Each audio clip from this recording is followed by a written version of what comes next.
Nandimi na ngala banda nango sa elo te kuna. Abonnez-vous. Héritier Watanabe, naza na droit ya koloba makambo na ete. Abonnez-vous.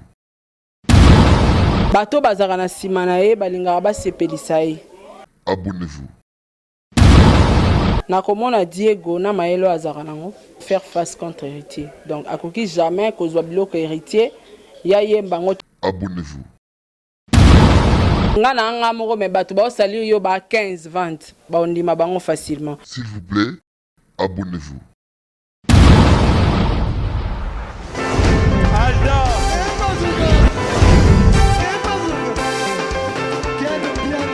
Papson Makundi, le monde qui est bien là. Ailleurs, il y a ça.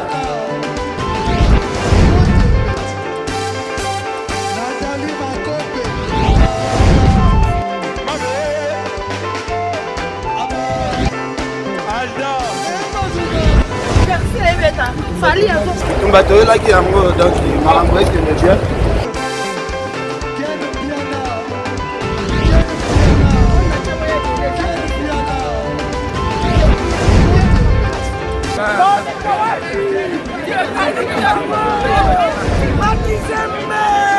Ah bon? J'ai des lignes mon conduit. Ouais. Ah, ouais. This is London. This is London City.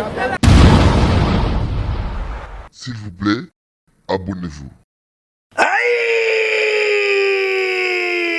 Banapoto, bana le monde entier, à partir il y a le 1er novembre. Tala cadre kitoko, oye sengelio se détendre na ba weekend oyo. Yango yo! Chez Jongade, batieli bino bilubu ya kitoko, c'est-à-dire awa, ambiance zali kolala ya malonga na ndenge ya 2 fois te. Po bazali kotumba, ntaba ya elengi makasi, ngulu oyo ko sepela nango, pe poulet na ndenge ya 2 fois te, ndenge kaka bozali komona zali kotumbama na kwanga ya banteke. Pe ne lokwa malili ekosala likambo na kati ya nzoto kasi chez Jonga 2 ezali kofonga makaka chaque week-end, c'est-à-dire vendredi à partir ya 16h 5h, samedi à partir ya 12h 5h, pe dimanche de 12h à 3h du matin. Babosa ni binote tango oye chez Jonga 2 okosepela parce que oza kolia ntaba, oza kolia ngulu, oza kolia poulet na miziki ya elengi. Lokola mokolo ya vendredi bobarna kozwa artiste lokola Suzuki Luzubu 4x4 ye muto banda kobeta pe mokolo ya samedi bokozwa les amis des amis bangonde bakosepelisa bino na bagurumba ya kitoko pe mokolo ya dimanche bokozwa Emile alias de Mingongo yende mutu abanda kobuka bino pandi na badanse ya elengi pona bino bato bozali na posa ya kofete anniversaire mariage to cérémonie moko boye bokoki kobenga na numéro oyo +33 63 54 75 181 chez Jonga 2 awa soko ye okozwa service ya kitoko pe ya malonga po ambiance ezali kolala nde awa c'est naturel soin. Bonjour, bonsoir, Namandeko Toubala na biso na Fimbo, c'est le vôtre Eliezer bébé de la presse. Quand nous sommes abonnés massivement na Fimbo, beaucoup na actualité na bino. Sans plus tarder lelo avant na l'arsebeno invité na ngai na kopesa père na ngai ken père na mbote sikazali. En tout cas merci na opportunité zo pesa ba petit na yo.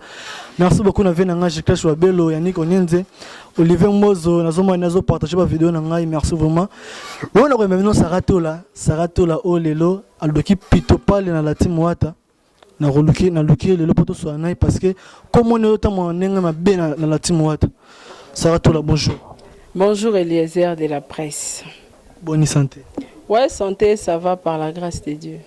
Boni STB, bon activité, chaîne Ezo qui est bien. Ouais, Saratola TV Ezo évolué très bien. Et Maramunio Soupé qui est bien en Nzambe.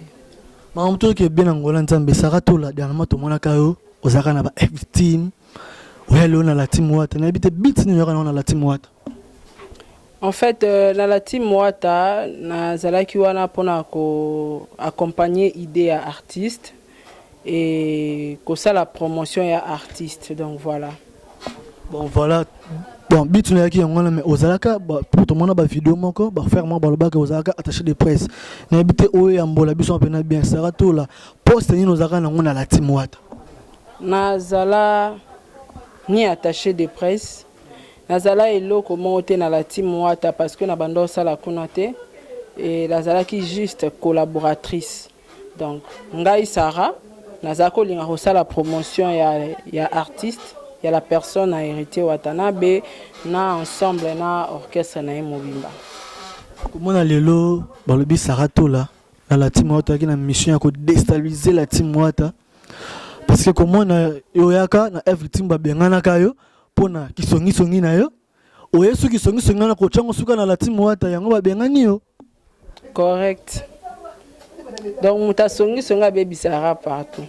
Na baby si la F victime na yesu na baby si na team Wata. En tout cas lora ngam na baby Sarah ba orchestre batu wana na balimbisa nga place baza quoi. O confirmer bena que baby Sarah ba orchestre batu. Oui, na baby sa na F victime. Na epesu na baby si na team Wata. Ya on senga bango pardon place baza ba olandanga ba fana F victime na ba fana ya team Wata. Bolimbisa ngande na baby Sarah ba orchestre na bino na yaka ko cha trouble na kisongi. Mote bon so bang so za chroniqueuse ba artiste am super bon ko approcher aussi. Te nga déjà nga mona on a ko approcher sous ba artiste musicien te. Donc so ina on sa no émission na sengi on dimi to sali so boy ofandi.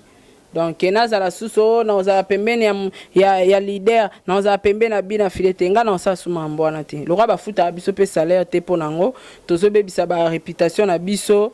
Omoni ba question to nanga na confirmer ngo pourquoi parce que réputation de so ba bebise lio.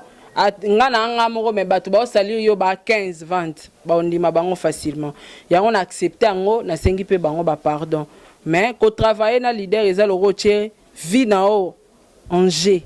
Au tchèque qui bon moto na réputation na Angers. On se comprend. Donc Laura na ligo battre la réputation na quoi. Na au travailler na musicien monté. Donc je suis là. Laura journaliste nya so ndenge yo tchenga micro. Ndenge penga pelobi na ko ki o chamutu musu micro. Naza nga po na mutute, naza juste au milieu du village. Oza juste au milieu du village na réponse na wana olobike. Nde ba chroniqueuse musu ba futera bon SCP na batu ba futa ba salir image ba musicien musu na ebite so ezana batu ba futa mara salaire ko futa salaire ko kabelo $100 $50 te salaire et ça na journaliste mo te ba futa ke salaire chaque fin du mois et pas leader mo comme récompense à ça la ke sala bientôt ça la ke promotion azate mais pour comment la pétan récupérer na team Wata betela Wata na hotelo Rite Wata yana ngai na ko trahir to ba le pour trahir vena yo. Na trahir yete parce que naza en bon terme avec lui. Je parle avec lui chaque jour au téléphone sur WhatsApp, sur Messenger. Donc nana problème nete. Problème ezara ke nengo utolo ba ke nga tellement na baby Sarah na nga ba place na kendara. Ne mo pe na baby si na orchestre na e. Ma ebi ke o eza petite sœur na e. Abomela ne penga moto to sola na biso correct. Surtout moi la bike ba bengani ozaki juste fan hérité na sentiment ya kanora na la team Wata pona sentiment yo ozaki ko accompagner musicien na bango te. Ouais, bah na raison. Effectivement, na bande ko accompagner musicien te. Mais na bande na nga osa pe musala te. Andimi mais so ezape na bate belé lelo yo. Batala rata mususu ba répétition ya team Wata. En direct. À salire pesili 0 heure. Juste répétition écoute parce que Adam c'est pas ça là musala. Mais nga nazaki juste. Donc so repesili 0 heure 1 heure nga na côté sango. On se comprend. Donc nandimi na nga la banda na ngo sa elo te kuna. Mais on nga na ebiga ke nazaki moi juste quoi. So repesili 0 heure nga 1 heure na côté sango batali. Donc à part wana la tika la nga pe accompagner leader na loroté. C'est vrai que nazaki fanatique à héritier là c'est vrai parce que tant on a la team na sola pe ga na héritier. Au solara na héritier Watanabe na PCP mbote sakaza na Paris comment on appelle le vidéo moi zo circuler à la personne ya la fille na habité oza mupandi sango oza maman tant on mona ki vidéo wana isala ki ondenge nini ko tchanguna à la personne ya mon héritier Watanabe. En tout cas je suis désolé pour la question on a répondre en côté par respect à héritier Watanabe naza na droit ya roloba maramuna été. Oza maman oza vidéo basambisi mwana na yo mais ateza mwana na yo te juste avis na yo kaka. Te na pesa avis te parce que na droit wana te. Omoni so batu ba luko na problème yo faut ki ma problème wana. Et nazo éviter yango na ligne koza na ba problème héritier te. Tango batu balobi ke to lingolo ba makambe hérité te oloba comme hérité déjà la fille aza mwana nae. Donc avec beaucoup de respect à ba principe na bango ba piaki na ko répondre à question en até. So na répondre ma question oyo tout nanga à propos nanga na zo répondre parce que zanga mais wana za makambuneti ya bango na ko répondre en muti. Ozo répondre bango te mais Sarah to là na moni pi balo ba yo zana libabe partout zo kende ozo freiner ba orchestre batu. Parce que Air Victime bagi na bango bien tant encore yo ya poto côté ya blague te la team wata po yebe poto ya dans zelo na zelo montege faut bien mon fan na pas ça examen de conscience ni nezo lo bonne vie na salle examen de conscience et na kenda po bona ba pasteur babi na na libabe ya solo donc nazo ebisoti nazo banda ba séance de prière je crois après ba confinement oyo Torozana ba pasteur David na pesi bambote place azali David Mwamba na frère na biso frère Joël na pesi bambote ya to prière na ndako en tout cas nazo banda ba séance à prière peut-être un mauvais sort musu na yebate na mekano le kananzela ba prière mais na nga conscience ki bomoto ngamo pe de interpeller ngelo belinga ki pourquoi partout yo le ko bebisaka makamba ya orchestre batu ya mo ina ebande na ebisa ki OK na F victime Nati Mwata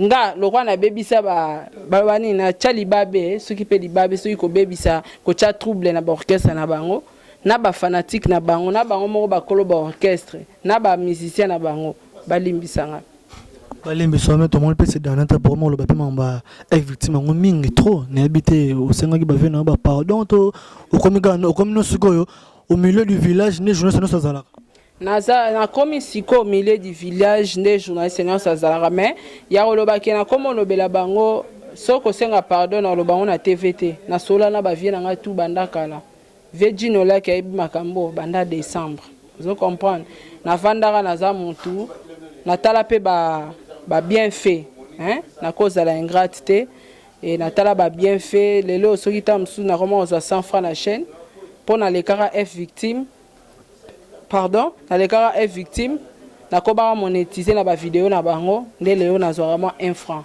et tant que humain natali ata bango ba kende na ngaboé par rapport à âge na leki na bango fallait na sola boete donc na sola na vie na nga fali pour pas aigle que je salue na mère nana ketchup na PCP bambote place azali na vie na nga jino liake donc les linges sales se lavent en famille donc na na clean na proma mutute tara na sengi na ba fan na bango balimbisanga donc na clean na sa musa na nga normal sauf na yamba defa na yambi fere na yambi fali na yambi mututu na yamba na yambi leader wa mona ke te biso to limbisi ete aya yamba biso te alobela makam na biso te na roto ça peut ka ba principe na bango donc voilà roto toujours ba principe na bango lelo pe oza chroniqueuse on pande sango comment la lelo à faire ba vie et comme on ça polémique na YouTube la émission comment la lelo de qu'on a biso Robinho alobi a pesi 12 millions de vie nae a pesi tout le bandit ba vie lelo comme une des mes artistes et habité est-ce que kolanda informe kolanda communication de comme Robinho azana ba raison na e to zana ba ton na habité so ko tellement avis mo bewana en fait déjà ngai likambo ya comparaka ya na leki na lingango te na lingango te po so to chefe rigola na âge Robinho akaleki na ba bien Robinho akaleki na musique Robinho akaleki bon na ebité soki comparaison ana ngazo mona ngo banal ko sola masola Robinho na faire c'est trop banal na lingango te parce que Robinho comment faire à tam koloma tata sali 100 milliards de vies au ça marambo faire sali na mboko te donc et ma solo betate ma solo betate mais non yo mo ça peut YouTube zo dans YouTube le YouTube comment ma vie attends bi chaîne nous a monétisé et rosa monétisé pour la vie tant on beta ba vie lelo et rasu ba cd baté garçon ma victoire te comment système de téléchargement na ba kotala la ba streaming au moment que vous ignorez pas mon ninga na ba 12 millions de vie na ignoré été félicitations félicitations il faut pas changer na génération na yé moi j'ignore pas Robinho c'est mon frère c'est l'ami de mon mari Diego Milito un master direct à Diego Je l'ignore pas. Nazane na posa bosa moi comparaison wana te. Faire comparer na bato génération na e. Quand on parle de 12 millions ya Robino, nga se paye nango. Bazo sko bata génération na e ba comparer bango na ba 12 millions na ba vue. Mais bozo yete bo tchaye ba vue na e bo comparer ngo na faire rigolo non. Et alors bo comparer pe na Fali. Quand on parle de faire rigolo, on voit Fali Poupa. Parce que 12 millions na et autres on savoir que c'est tout. Mais apparemment, il a fallu qu'il prenne un bangote, il a confié qu'il prenne un poste, il a 12 millions déjà. Apparemment, on est 12 millions, et pas. Non, même pas. Non, même pas. Et dès que tu fais rigoler la place à vendre, on a évité que tu sois là 12 millions qu'on déranger. Non, non, non, et non. Papa, nalobango mettre fois leader, bateau bazarana simanae, balinga ba sepelisae. Msuba linga ba se payer pourquoi otala ke ngade na zaboe tom su Diego Kabila nga mbongo Diego edanga aida famille nga no mona mise mo boye ka o manquer respect ka na loyenge boye sans que tom su batinda e ayoki ngo ka pasi ke ba diriger ba citoyen patron na e aye asimbi miko répondre mais msu faire mon place à vandi etali écouter azana ba mapangu na ye aza à l'aise dans le pangu na azana mwasi na azana bana na ye alembonga musique oh Robino non alete asombela ngo ba mapangu oh Robino tamsu na bandi ko sombate akena ngo ba voyage oh Robino non na kete Robino na on est bandeli soto zui année ya carrière ya Robino na ya faire mon ara ezande monter donc moi to ko kanisa bango ezate donc aza concurrent ya faire rigolate c'est impossible. Robino, bravo, félicitations pour la 12 millions de vies. Na bato génération nae. Bravo Penda. Wana to bano ebi c'est ce ko oleki génération no boy, oleki génération no boy, oleki génération no boy mais à part ça, to koki o comparer ba honte. To ko comparer ba honte mais comment on appelle le na moni ya innocent ba dola na honte ka ya Robino. Parce que innocent pas comment ça la concurrence perbi et ba vie ba beta bana diamond et l'équipe ba mixer tout ya Congo. Mais apparemment bato qui ponte Robino ne so bato te bato bakipaka ngana na bato basalela ngo ba analyse et belé bakipaka et puis ngape na sina salela ngo pe analyse ya koloba ke bato batika ko comparer Fali Poupa na innocent et ka lobby ata yo moko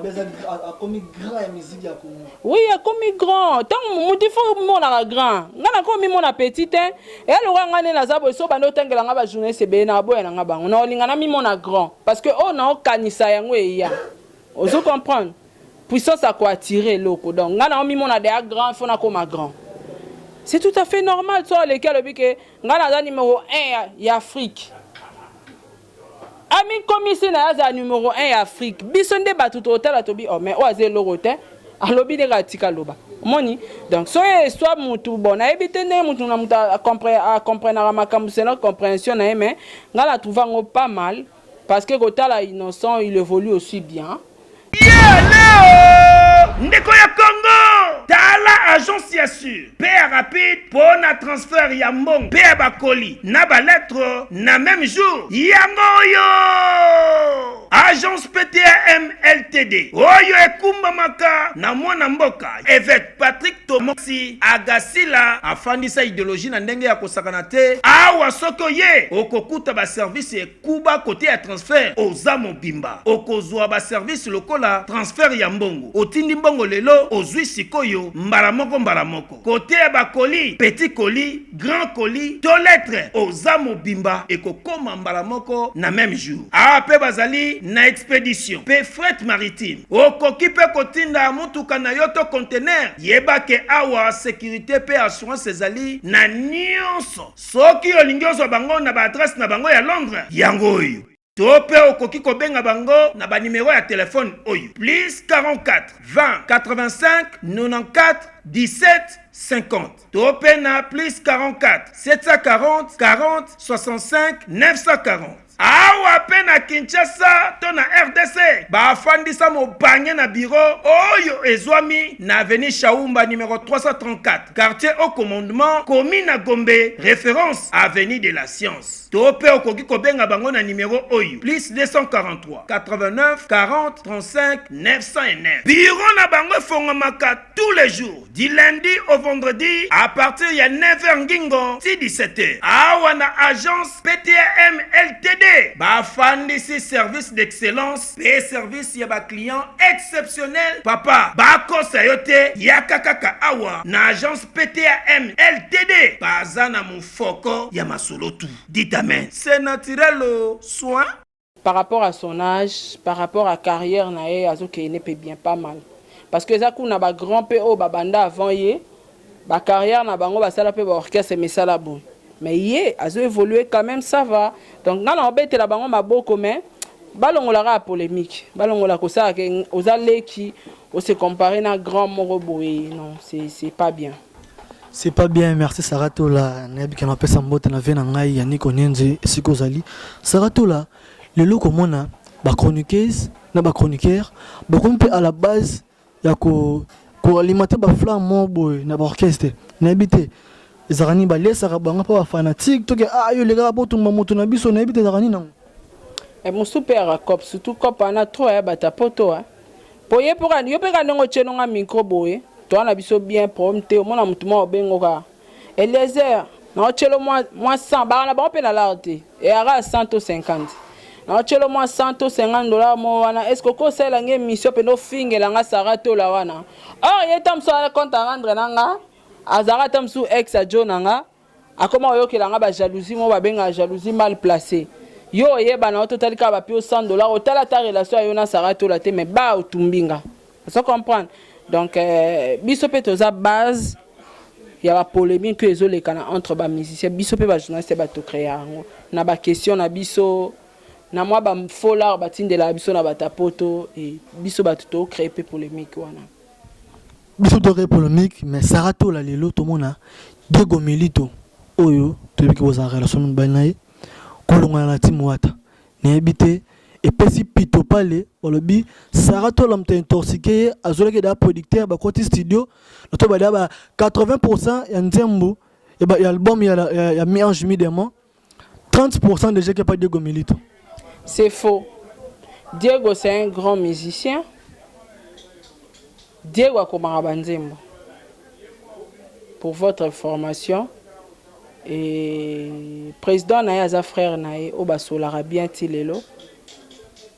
Na komona Diego na maelo azaranango akoki jamais ko faire face contre héritier donc akoki jamais ko zwa biloko héritier ya yemba ngoto asala ngo soki pe akosala musique carrière solo na e parce que komandemo ana kaimo ekoza atana ba 30 chansons oyayi ata 30 oyayi moko donc eza ba rumeur ya lokuta akoki osala ngote eza impossible pe salama.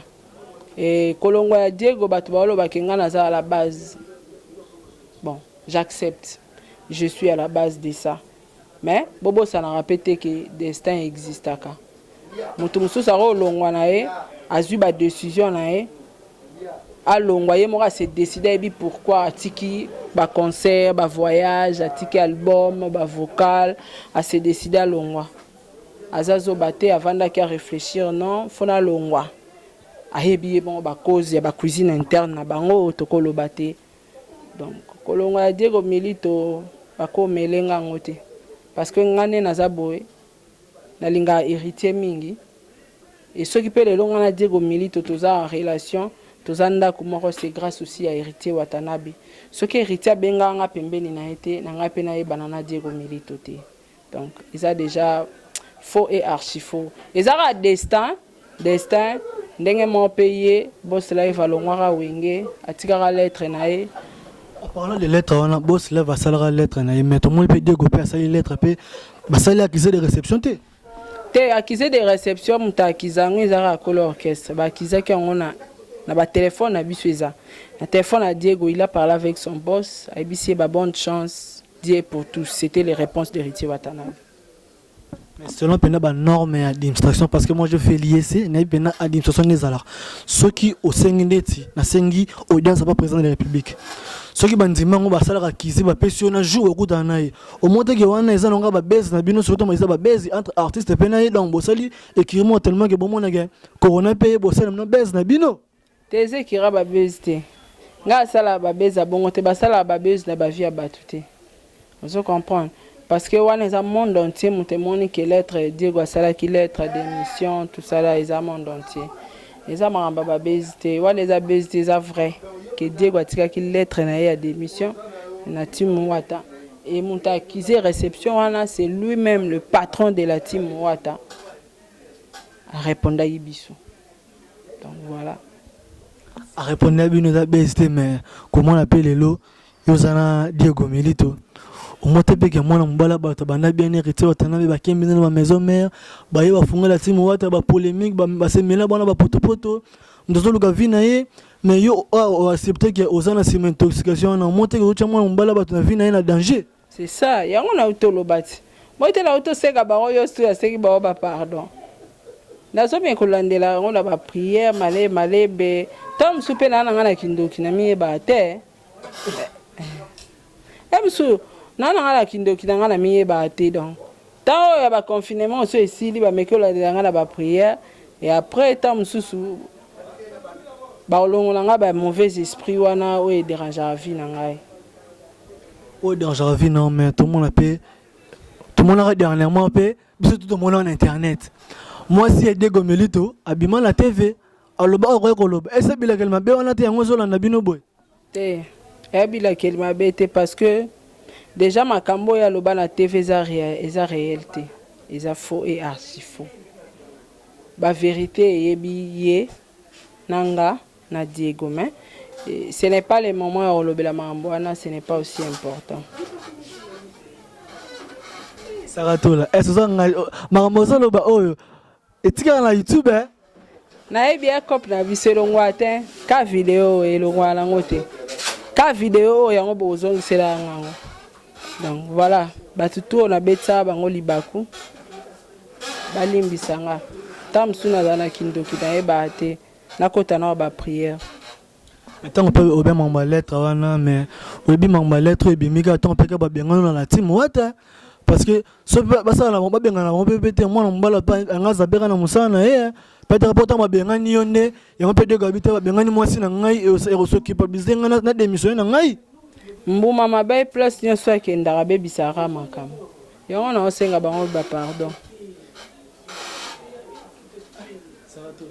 naza nsima na bino na Diego Milito motu te ka nzambe parce que longa ba mpel confinement et le côté likamute mais yo mwasi o intoxiqué bena mobala longa bena orchestre babi mwasi ne apesa ba bonheur pas mobile mais to so pesa mobile malheur moto za mabe mbuma mabe na ebiso ke tozozela ba confirmer les kato banda ba prière donc so confirmer siri ale to bandi ba prière tam su nzamba osala nga grâce au délivrer nga nzamba o délivrer lo relation na bandi ko na musu o to monaka na TV au clash bango ba na rotanga ba commenter ba chroniqueur na ba chroniqueuse na habité ceux qui bosaka na relation bientôt guerre ezaka na la relation mabe na motuté en tout cas na motuté na la relation mabe na motuté et na lipe koza na relation mabe na motuté lobby to ebité donc naza na besoin za na relation mabe na motuté na pe na relation mabe na motuté il y a important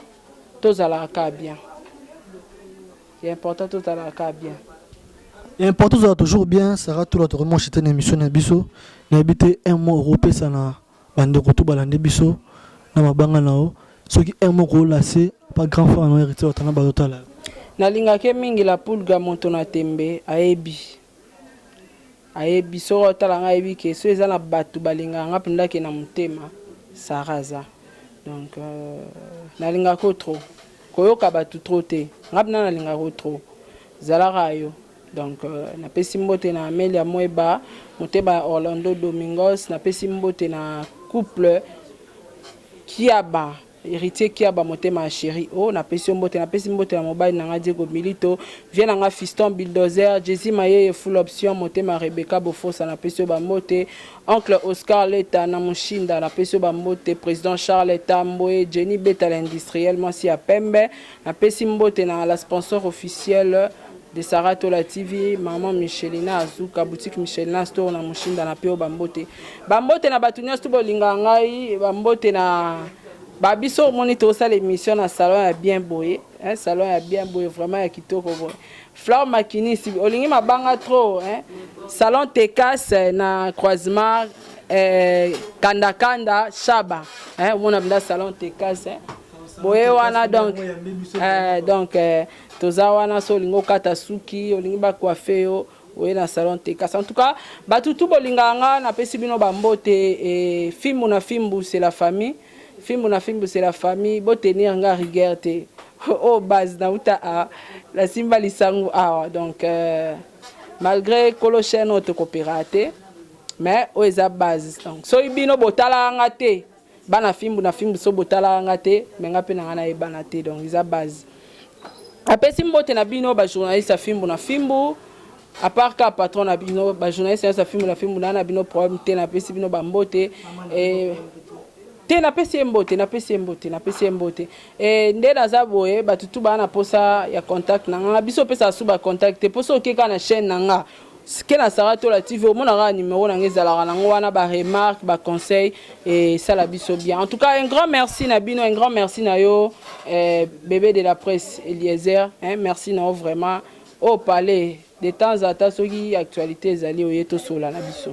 Merci Saratola mais elle aurait sokobi film na film za base na comment la permission peut otinda ki journaliste na Alexa ki na chaîne na yo monte peka et soit ki peut batala team wata comment popo wana mutazo dénigrer patron sambal na salaka mais yo tiki ba Alexa na chaîne na yo te natala ngote eza erreur na sala ki natala ngote natala émission na te monteur a kotisa ngo o ya informant nga ka ke mais ken a déconner yo ngabi c'est tout à fait normal déconner nga ponga na eto coopérative donc so déconner nga mbali boso te ndenge na ya viva na polémique donc na eba ki a déconner nga mais na eba te ka ko déconner le patron nga to mobile nga et après ton na yo talango e batu bakati kati de émission batindelinga et comme être tard so na longola ki ngomba moko ingeza mauvaise intention et on a tika ki ngo batu nyos tu batala parce que c'est erreur de salamaki to consommer ngo na ko s'excuser car. Merci beaucoup Sarah. Merci Eliezer. Merci na Alain de BCB Jacques na caméra, merci sur na hier clair avec na montage. Merci beaucoup na salon Tekas, vraiment merci pour l'accueil bo pesi biso to lié to meli vraiment na bon attention bo pesi biso pena entre bana nzamba pombo la bino. Merci na vena ngai Jiclash Wabelo. La puissance quoi. Yannick Onyenze, Simba Bana, Olivier Mozo, Rabitson Nud, la pression moté, la pression masse na tout barana Tunisie batala ngai, Jafet, Richi, Rodi, Chansar, Chris Bouka, Chris Lumanga donc merci beaucoup vraiment abonner film na film bo s'abonner massivement.